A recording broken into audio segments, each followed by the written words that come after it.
And I'm the one who harped on changing or giving more effort to getting rid of graffiti. And I probably have told you the story about called in Ravitch, and I said, you got to do something about the graffiti.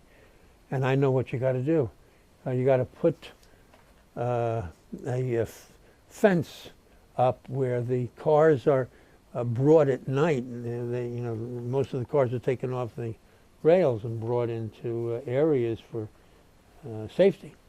And I said there are no gates, and that's where the graffiti writers come in and write on the cars.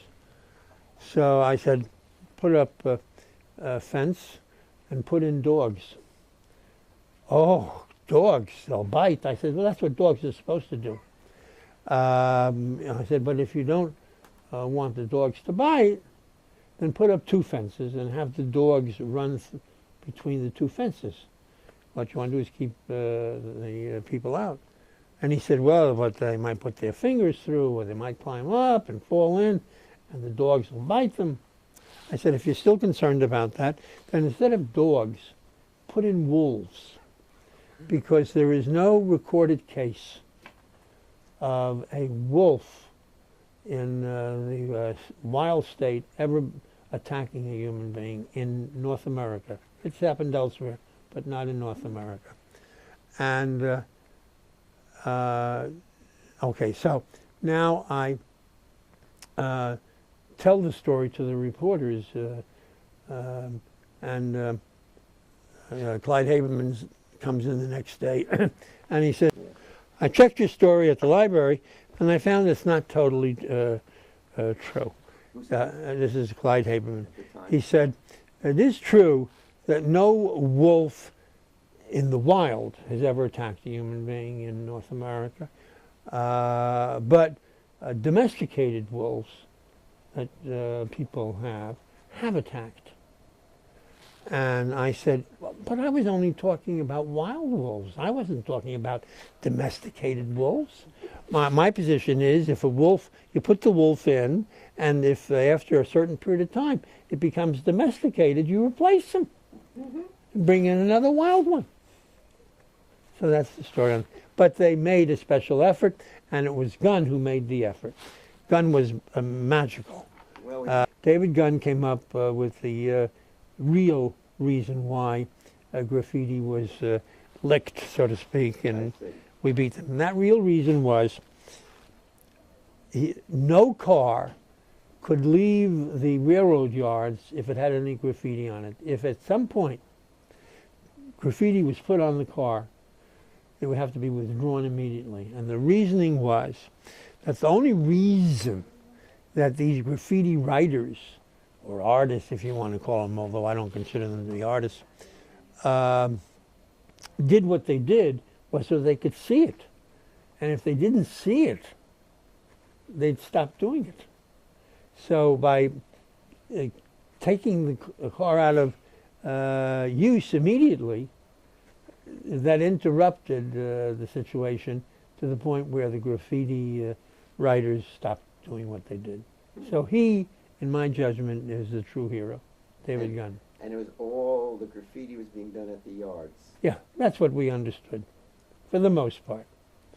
For the most part. And in the announcement of it, we have another picture here, where you're there with graffiti behind you. The graffiti, I hated it so. Why'd you hate it so? Well, when you're in a subway, you're in a city where crime is, a major issue. And then you're down in the subway, it's even more an issue. It's oppressive.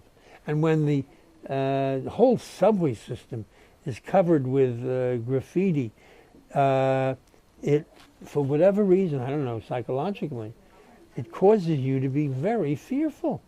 And in fact, what happened was people stopped using the subway system. There was a huge fall off, and they went to the bus system, where there was a huge increase because they were afraid. And the truth also is that in terms of actual crime, the subway system was safer than the streets. But that's not the way people felt.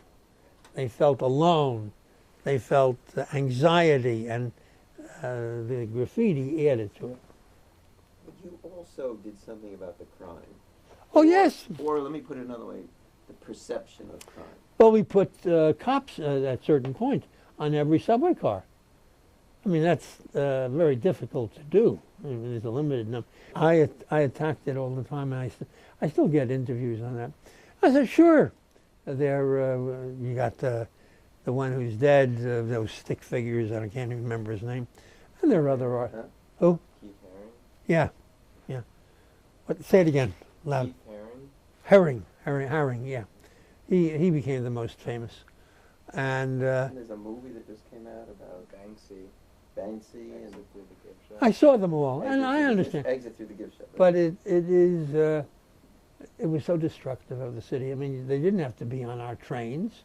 They didn't have to be illegally on the buildings, destroying the buildings.